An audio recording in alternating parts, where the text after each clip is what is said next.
Good morning, everybody. Whoops, I went too fast. Good morning, everybody. Happy Wednesday to you. It is February the 4th, and we still have much to discuss, many Longhorn topics to get into.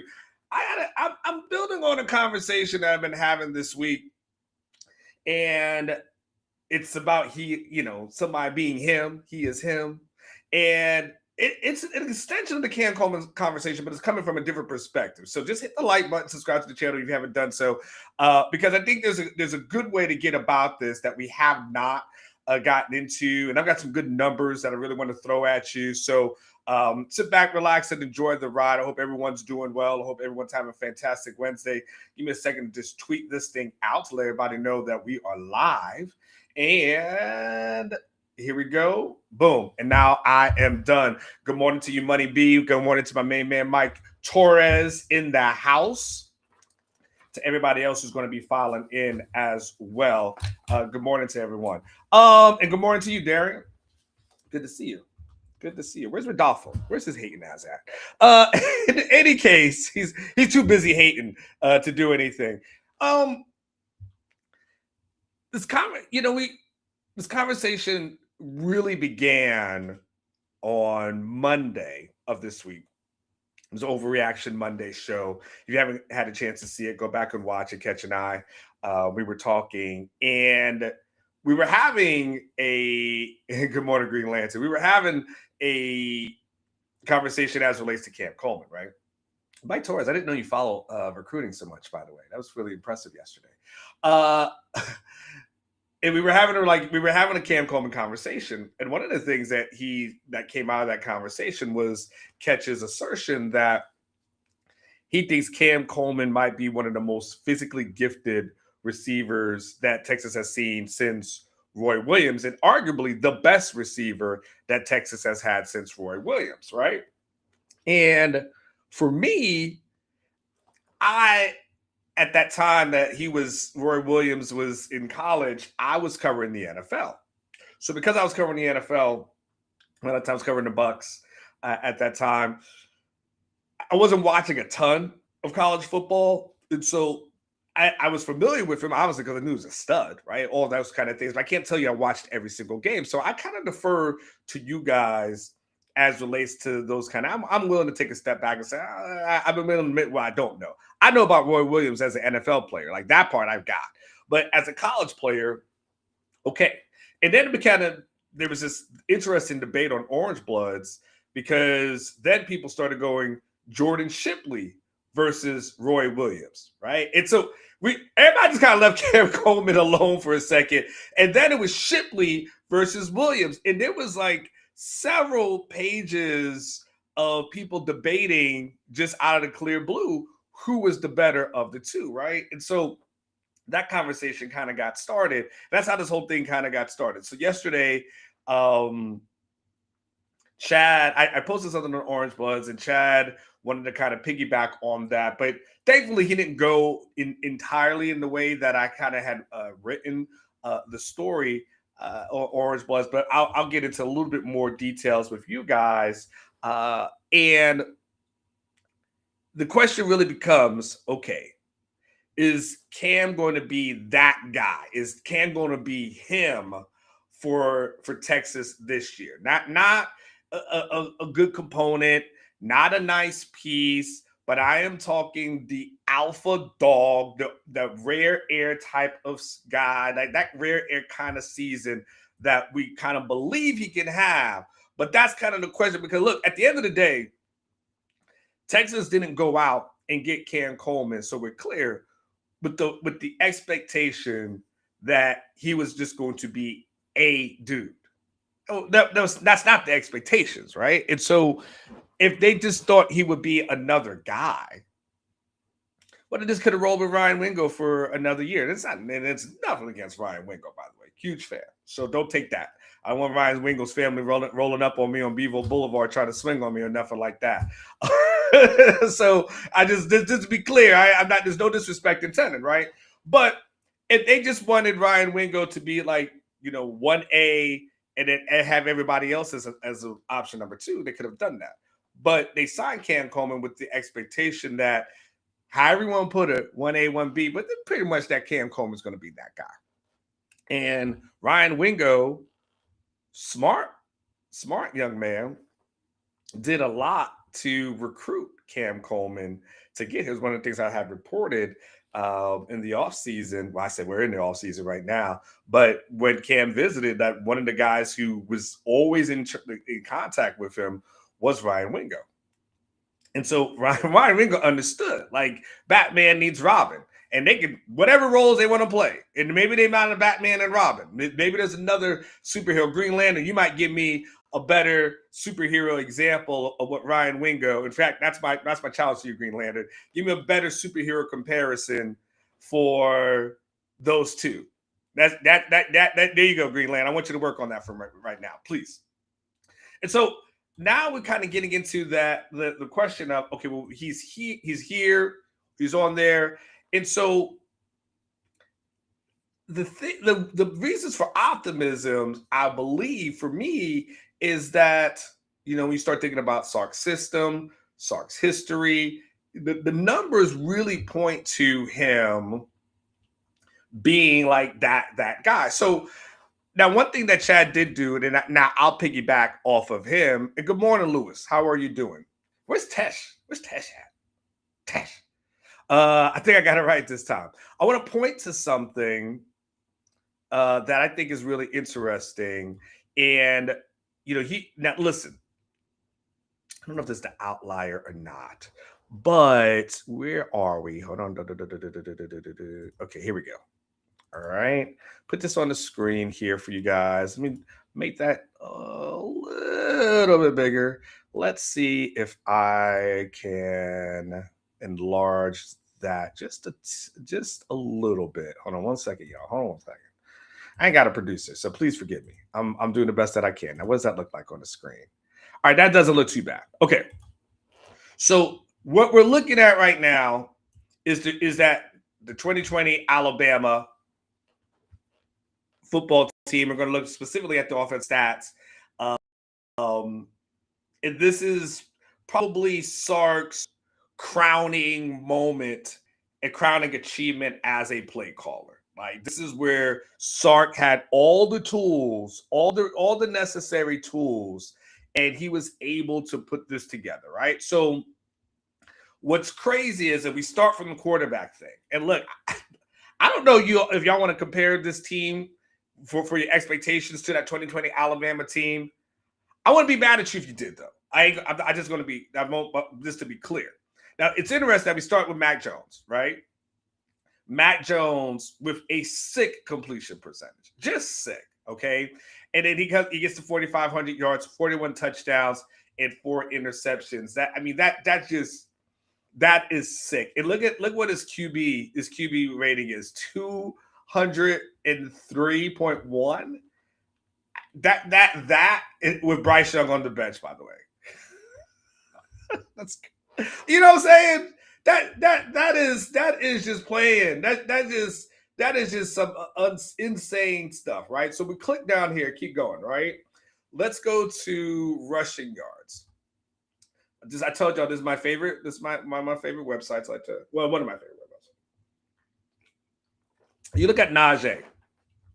Now, I don't know if Texas has a Najee comparison on the roster, but if you look at Najee, looking at 251 yards, 251 carries, 1,466 rushing yards with 26 touchdowns. Damn, this is some sick stuff. Now go to receiving, and this is where we get into the Cam Coleman conversation, right? You look at Devontae Smith. And by the way, Najee also had 425 yards as well. So, you're talking nearly 2,000 yards of just productivity from Najee that year, which is, again, sick, in 30 touchdowns. Then you look at Devontae swing, and you look at 1,856 yards with 23, I think Devontae Singh, actually, with 23 touchdowns. With John Mechie there at that, with 916. Waddle, as Alex pointed out yesterday, was hurt, but he was at 591 there. Jaleel Billingsley, huh, 287. So there's a couple of things I think is important when you look at these stats to notice. And always, I think you got to pay attention to, which is the one thing about Sark that you will see consistently from him. As talented as these guys were on this roster, Sark was about having his bell cows. Like, Sark is a guy who leans on his dudes. Like that's just a Sark thing, right? I could take this off. I think you got the clear picture of that, right? And by the way, I don't know what Green Lantern, if he came up with one yet. Thor and Green Lantern. But but you really went into your comic book collection there, man. Like that's I don't even know who a Beta Ray Bill is. You ain't got like Superman or something. I just mess with you. So the one thing you got to know is Sark will always heavily lean upon his guys, right? So it's interesting when I've heard people say, well, is there a possibility that Sark might have 2,000-yard receivers? Could Ryan Mingo be one, and could Cam Coleman be one? But the numbers typically show that that's not really how Sark operates. Sark typically operates on, when he has his guy, his number one guy, that's his dude. So if we're operating under the assumption that Cam Coleman is going to be the number one guy, and maybe he doesn't have Devontae kind of numbers, but it's better than maybe Xavier numbers, which are good numbers, by the way, but it's better than Xavier numbers, and I'll show those in a second, then all of a sudden, you're talking about one of the best receiving, in one of the best seasons for a receiver in Texas history. And we're also talking about a guy who, if he's doing that, I mean, Texas is playing really deep into the playoffs, right? And so this is what's interesting, and we're going to go through, and we're going to go through the stats here. We're going to take a trip down memory lane. Chris Bennett's going to appreciate this. Good morning, Vashon. How are you? Can we do the comparison today of what we have now, plus the transfer portal rating and the ratings of what we have coming in as a freshman? Good show idea. Won't do it today, but I'm gonna write that down, Vashon. Though I'm gonna write that down. Transfer. I'm gonna write. I'll get to that. Transfer portal rating and the ratings of the freshmen. In other words, the 2026 team. That's essentially what you're saying, right? I get what you're saying, but basically you just want maybe ratings or the grades of what the 2026 team looks like overall. Transfer portal, freshmen, incoming players, those kind of things, right, Rashawn? So it's a good listen. So we're clear, Rashawn. There are no bad ideas, especially in February. Especially in February, where I need show topics. Trust me, we are good. I'll definitely get you that, and I'll give you a heads up on what I'm going to get to that. So here is something I want you guys to take a look at. When we're having a conversation about like 1,000-yard receivers, because 1,000 yards is kind of the mark, right? That's kind of the gold standard, right? So if you had to guess how many 1,000-yard receivers Sark has had, get in your mind what that number would be like in your mind. And I also want you to start thinking about how many 1,000-yard receivers Tom Herman may have had. And then get in your mind, well, how many 1,000-yard receivers Charlie would have had, Charlie Strong. So for me, I start this conversation with, I got here in 2014. So that was Charlie's first year. So that's kind of my date of birth, right? As far as the Longhorns and the Longhorn coverage. So I kind of start everything from there, and I really don't go past that. I defer to you guys on those things. But I start with where I started with. And here is something that's really, really interesting and fascinating and frustrating all at the same time. I want to start from the bottom and I want to work our way up on the screen here. So in 2014, Chris Bennett will remember this. A lot of you guys remember this. John Harris has one of the most random 1,000-yard seasons that I think any Texas player has ever had. Would you agree? It's the most random 1,000-yard season we have just out of nowhere. He's a 1,000-yard receiver. And look, props to John Harris. Props to John Harris. John Harris will forever be able to tell his children, I had 1,000 yards at Texas. And if I'm correct, 2014, I think that Swoops was his quarterback then. And I'm not trying to say anything negative about Swoops. I believe he's a coach nowadays and everything. So, but he did get switched to tight end in the NFL. So, in any case, John Harris gets 1,000 yards in 13 games. Texas does go to a bowl game that year. Yeah, it was the Arkansas bowl game. I believe it was a Texas bowl. Correct me if I'm wrong, Chris Bennett, but I believe that was the Texas bowl that they went to, and that was a train wreck, and it just never got better from there. Then we have 2015 happen. This was the leading receiver, John Burt, at 457 yards. 12 games. John Burt works at UT now. I forget what his official capacity is, but I have seen him there at UT. He's also had a family member that worked at UT as well. I believe it was maybe his aunt and everything. Really good, really nice people. Really good family. And then we had 2016 happen with Amani Foreman being the leading receiver with 420 yards and 3 touchdowns, which is also really crazy as well. And I think Amani ended up being on Tom Herman's team the following year, and he kind of got phased out. And remember his dad. I think his dad has passed away, unfortunately, but and that's Deontay Foreman's brother as well. So then we moved to 2017. So we got a 3-year drought without 1,000-yard receivers here at Texas. It was a 3-year drought. And yeah, we all thought John Burt. What game was it, Money? Did you guys remember there was a game that John Burt was just balling? I don't know if it was Notre Dame or something. And I remember, I think Chad Johnson made a comment about him. I believe it was Chad Johnson. And it looked like he was going to be that dude. And then that was it. That was it.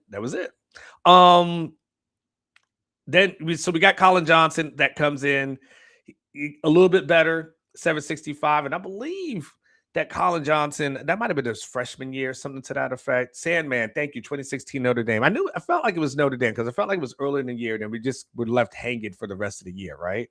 I love you guys, man. Y'all are so good with your stuff. Then y'all remember little Jordan Humphrey, 2018. That kind of comes out of nowhere. And somewhere in there, by the way, Reggie Hempfield Maps had a really good year, and then he transferred. I thought he would be another 1,000-yard guy, but he just that never ended up happening. Little Jordan Humphrey comes and has a really good season, and I believe he declares early for the NFL. I think he's still in the league, right? Then 2019 is kind of where Texas has a little bit of a breakthrough with Devin Duvernay, right? 106 receptions. I mean, just volume, right? Volume. 106 receptions, 1386, 9 touchdowns. Like that was that season put him on the map. When you start looking at that drought, Devin Duvernay was the guy that took care of it. And then Texas falls off a cliff again. Joshua Moore. Now listen, that's the COVID year. But hell, I just gave you a COVID year number of somebody else. So there is a little bit of a difference, right? And then we get into the Sark years. And the Sark years are fascinating because if I'm just going off 1,000, well, there's only been one, but you've had another couple of seasons, Matthew Golden, Xavier Worthy, where you got a little bit close, right? You got a little bit close to that, but you still didn't eclipse that mark, right? And we're just holding it to the gold standards, and we're not going close, and we're not gonna hand out trophies, right? We're not gonna hand out trophies for almost getting there, right? And the question, and Ryan Wingo last year gets to 834, and Ryan Wingo starts off slow, and then eventually he starts getting a little bit hotter towards the end of the season, right? I think Sark figures out, and I've said this before, to his credit, he figures out what Wingo's strength is, that screen pass, and then he kind of goes from there, right? So when we have this Cam Coleman conversation, right? As we're having this Cam Coleman conversation, then the conversation really boils around, okay, can he be the guy that kicks the door down? Again, maybe not Devontae, but is he the guy that kicks the door down? I think he is. I think he's the guy that when we're getting to the end of this upcoming season, which cannot come soon enough, by the way, when we get to the end of the season, we're going to be talking about a guy who I think will definitely eclipse 1,000. My mind, he's somewhere in that 12 to 1,300 range. Now, there's a way to cheat the numbers, right? I can cheat the numbers if I say, okay, well, he's going to be a guy that does it in the postseason, right? Because then I can add, I can add a little bit more to that. But there is I have the numbers in front of me. So this is how it's easy to do. If it's 57 yards, I'll take this down. If he's playing in 15 games, then that's just an average of 67 yards per game to get to 1,000. If it's 14 games, then that's an average of 71. 13 is 77. 12 is 83. And I'm going to throw in Texas State and UTSA for you for free. I'm going to throw in those other programs there. And again, it's way too early to look at it. But, if we look at, do I have the schedule? Let me see if this is the schedule. All right, so if I have the schedule, I only have this schedule. I got to get just a pure 2026 schedule. When I start and you look at, okay, what other teams? Look, he's going to Oklahoma. I keep talking trash about Oklahoma, but Oklahoma's a team. You look at it and say, all right, what teams could he kick the door down against? Those two, Texas, UTSA. Sark has had incredible luck against Oklahoma recently. And then there's going to be some teams in here that's going to be good, and there's going to be teams in here that are not so good. But when we start looking at that path to 1,000 and more, that's where he's at. Now you start adding in the volume that we expect him to have. All of a sudden, you look at it and say, that's when you start saying, can he be him? That's when you start saying to yourself, 100% Cam Coleman can be him. He's got the size, he's got the physicality, the first read potential, the matchup problems that's going to be created, because now what do you do as a defense? You can try to cloud cover him, but that you're leaving Wingo over there. Now you got Mosley in the slot. You got the running backs, for check downs or anything to that effect, right? So it becomes where we're talking about 5 catches, about 90 yards kind of nights. Those things kind of stack up over a season, right? So I think for me, Sark has had a bunch of almost seasons where it's like I had a guy Xavier almost what a couple times with Xavier, almost with Matthew Golden, but I feel like Sark with Coleman has a chance to be like in that rare air. That's what I'm talking about. That rare air, that him alert. Like y'all young folks like to talk about it, him. Even though I say him, it's referred to young. We remember Snoop Dogg, he is I and I am him, right? So technically, old Sandman, Green Lantern, all of us, they actually took our stuff. They ain't got nothing original.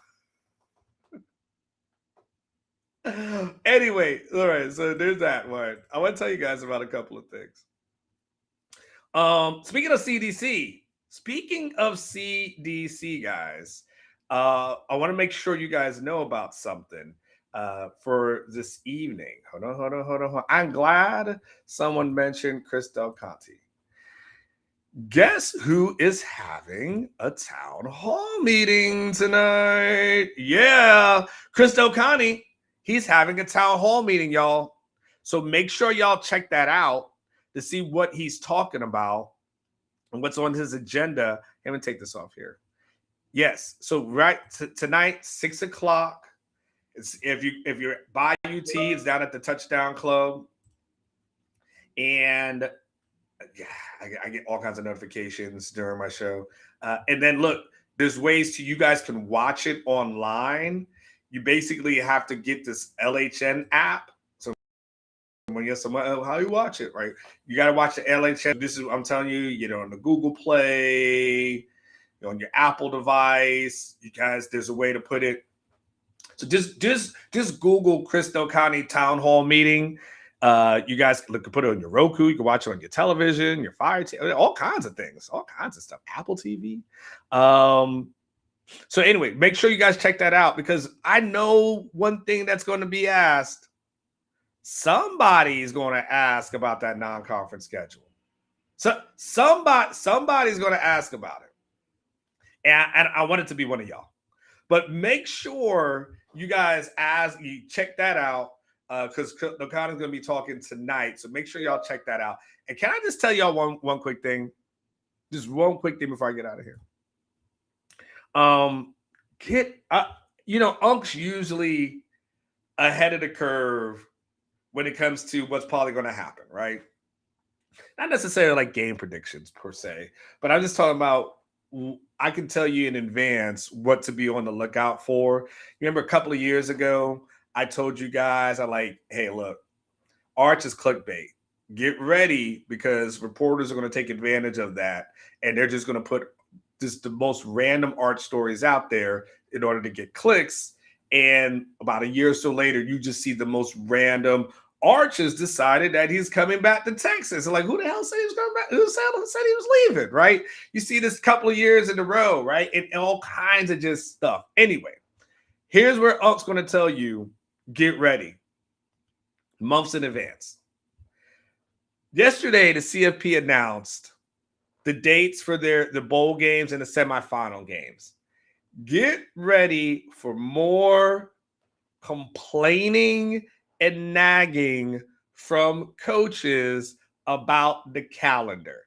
They may not do it now, but I am telling you it's going to happen. Here, check this out. Coaches have already complained about signing day being so close into transfer portal and of course guys having to leave and so on and so forth. And then they've already have complained about everything calendar related. So you know what they decided to do? They decided, you know how we'll help you guys out? We'll put 2 weeks between the quarterfinals and the semifinals.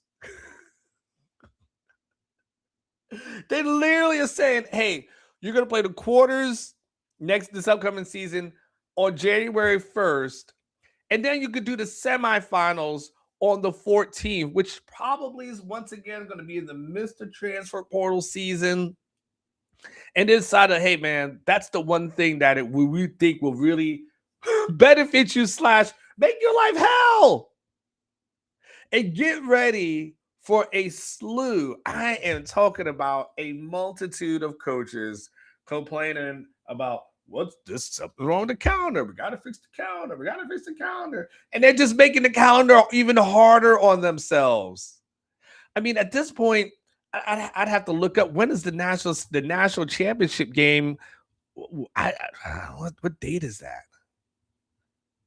The national championship game is, if I'm correct, and this graphic looks horrible. I'm not quite sure some of the accuracies. One of the graphics that he put up here is really bad, but I believe it is January 25th in Las Vegas, if I'm correct. January 25th in Las Vegas. It's like a week before the Super Bowl. Anyway, just be on the lookout. Just get ready for some complaints. Get ready for that, because that thing is happening. And by the way, really last thing, can I tell you this, how life has changed in real time? Do you guys know this is the first Wednesday of February, and this is technically a signing day? Do y'all remember when this was a huge day? When this was a huge event? When it was a countdown to it? There was guys like making all. This is like when you would wait, and everybody got the little hats on the table and stuff. And like, oh, right. And now it's like a shoulder shrug. Like literally, we're literally at a signing day. This is how things change in real time. And no one cares. I mean, the kids who signed today care. No, don't get me wrong. Like, I'm sure they care. But I don't even know if there's anything on ESPN. My TV's up here. I don't know if there's anything on ESPN today. Like all that. Like, it's like the transfer portal is the most important thing. Signing day has just become the secondary. Like, you know, in December, it's like, okay, I guess you got to sign somebody. Cool. And then today is like another day. Anyway, all right. There was a lot of random thoughts I want to get in there. Hit the like button, as my man Green Lantern is saying. Go out there, do something special for yourself. I always say live each day like it's your last. One day it will be. Really, man, things change so quickly. So go out there and enjoy yourself, enjoy your life. Live it today to the fullest. Don't wait until tomorrow. Tomorrow's not guaranteed or promised to anyone, okay? So go out there, do something nice for yourself, special for yourself. Go out there, buy some. I was at HEB the other day, had a little Valentine's candy. Go out and get yourself a little candy. Fellas, pro tip, if you're going to send your woman some flowers, send it to her on February 13th. February 14th is not a guaranteed delivery date. Don't ask me how I know or how I realized that many years ago, but I did. So February 13th it is. Make your order today and then have it delivered on the 13th. We shall have it on the 14th. All right, y'all. I'll be back. Lord willing, I'll be back. More stuff to discuss, more off-season to get to. And then, of course, with Chris Delcani speaking tonight, we'll have much to discuss